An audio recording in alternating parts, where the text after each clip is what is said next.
Many of Maeve's victories have been immortalized in poetry and song, but not the fall of Tuzla. Lyrians fought Lyrians. Brothers killed brothers, in rain and mud, midst a cursed swamp. Certainly nothing to inspire a bard. Near the battle's end, Maeve stormed the great stone tower to which Caldwell had fled. The Queen ascended the stairs, dealing blow after blow, blood cascading down in her wake. She reached the top floor to find the Count waiting, with no intention to defend himself. If it's mercy you expect, you'll be sorely disappointed. Mercy? I know you all too well for that, Maeve. Ever vindictive and cruel. All this from a paragon of knightly virtues. You stabbed me in the back, Caldwell, and used Willem to do so. My son! Who agreed without a moment's hesitation? Forsaken by your own son, your flesh and blood. What's that say about you? Oh, you tread on thin ice. Choose your next words carefully. Spare me your threats. You'll kill me all the same. Death can come in many ways, Count. Some quick, some slow. My, how you strut and vaunt. Terribly sure of yourself. Perhaps too sure. Your castle is mine. I've crushed your force. I dare say no, I'm not. Precisely my point. Don't you see? The Empire's not one army, it's dozens, hundreds. It's what I strove to knock into that thick dome of yours. Alas, you're too much a dullard. Soon as I'd learned you'd crossed into Angren, I sent for reinforcements.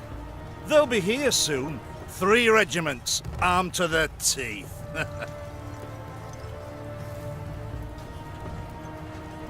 Nilfgaardians seem ever to have the upper hand, yet I find the means to defeat them. Not this time, Maeve. Nilfgaard comes in numbers. 10 Imperial footmen to each and every one of yours. You'll not win, nor can you flee. Do you know why? Enlighten me. I dare you. But one bridge leads to Tuzla. As it happens, I ordered it raised as you laid siege. The swamps around the castle are too deep to cross.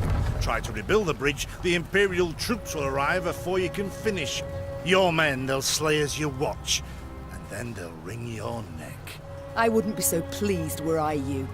You won't live to see this outcome. I know that, but I take heart in the truth. Though the castle you've seized and will likely kill me, I've won. Outsmarted you, Maeve. Twice now. And you know what? 'Twasn't even that hard. With those words, with his arrogance and contempt, Caldwell had gone too far. The Queen gripped his shoulders, pushed. Caldwell stumbled backwards, then tripped out the window. A blood-chilling shriek filled the courtyard, then broke off abruptly. Now fool me thrice. Try. Maeve slapped the dust from her hands. The traitor had met a deserving end at last. Yet this was no time to revel in the Count's demise.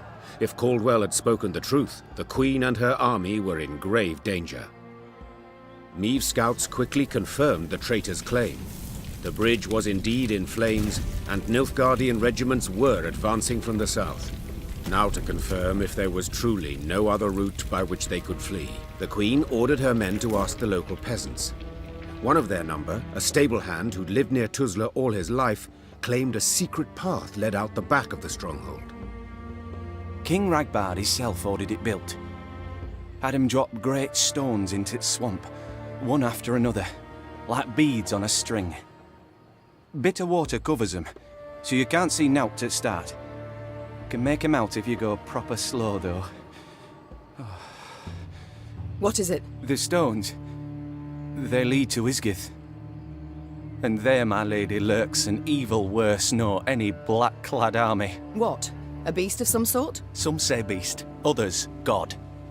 Gurnikora, they call her. And you'll yet see, my lady, Ysgith shines red with your blood. A silly tale to frighten children, Maeve thought at first, then paused. For something about the man's voice made his every word believable. None too encouraging, yet preferable to certain death. Tell me, from Ysgith, Will we reach the banks of the Yaruga, near Red Lobendon perchance? Aye, your majesty. You need but head north. And pray all along the way.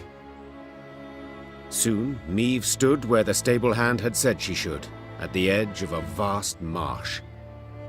Carefully, she dipped a foot into the broth and probed for solid ground.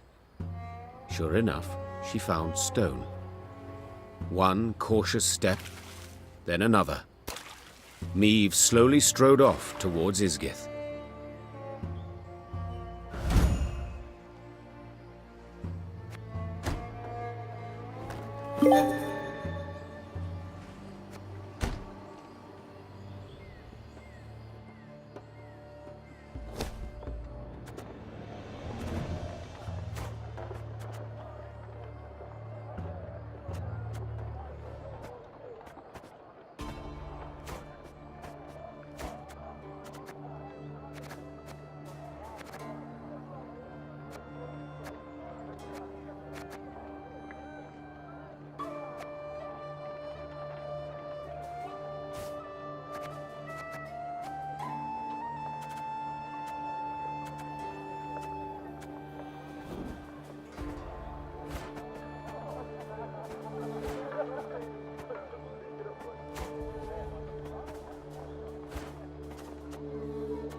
With the path to Ysgith hidden from view, Meve proceeded like one blind, moving solely by touch. With each step, she could not know if she would find rock or plunge beneath the black water's surface. The Queen's soldiers followed single file, carefully mirroring her every move. The Lyrians, near the end of their strength, got lucky when a light breeze dispersed the fog to reveal dry land. The Queen let out a sigh of relief. At last. Meve kicked off her boots to empty them of water and mud, then promptly screamed. Ah! Her legs were in leeches, slimy, bloated leeches. Ignoring the pain and trickling blood, she frantically tore them from her legs, wishing to be rid of them. Having plucked the last parasite from her calf, Meve grabbed her boot to crush the bloodsucker beneath her heel. Yet it had already slithered off. She spotted it on the trunk of a birch where, like a very fast snail, it was climbing. What the devils? But Meve's words caught in her throat. Leeches and ticks in the dozens dangled from the tree's branches. Some were so gorged on blood that their skin was translucent and on the point of bursting. Neve had some difficulty muting the urge to retch. The Queen stepped back, finding it hard to believe what hung before her eyes, confused as to what it all meant.